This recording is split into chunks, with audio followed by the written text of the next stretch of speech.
व्यक्ती म्हणजे आतापर्यंत जे कोणी केलंय फक्त विजय भाऊनी केलेले काम. आम्हाला पाण्याचा त्रास होता, पाणी नव्हतं आणि आमच्या वस्तीत जास्त कोणी असं करोना काळात पण आमच्या वेळेला कोणीच धावून नव्हते आलेले. त्यावेळी पण विजू भाऊनी जे दगडे कंपनी आहे ते लोक त्यांचं परिवार जी आहे हे लोक धावून आलेले आहेत आमच्यासाठी प्रत्येक जण. असं नाहीये. विजू भाऊनी असं नाही की समजलं की हे लोक अशा ठिकाणी राहतात जिथं कुष्ठरोगी लोक राहतात पण त्यांना दुरावलं जातं. त्या ह्या भागात कसं जावं प्रत्येक जण तिथं यायला विचार करतात आहे. पण असा व्यक्ती आहे ते म्हणजे विजू भाऊ आहेत. मला आमचं मत असं आहे की त्यांनी जर न आपलं ह्याच्यात राजकारणीमध्ये नसताना देखील त्यांनी गरिबांची एवढी मदत केली आहे.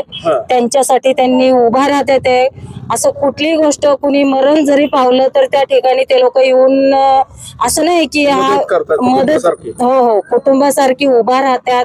दुःखाच्या वेळेला पण उभा राहतात, सुखाच्या वेळेला पण. असं नाही म्हणत की ह्यांच्यापासून की आपण लांब थांबावं. असं भेदभाव तर त्यांच्यामध्ये आम्ही तर बघितलंच नाहीये मी आल्यापासून.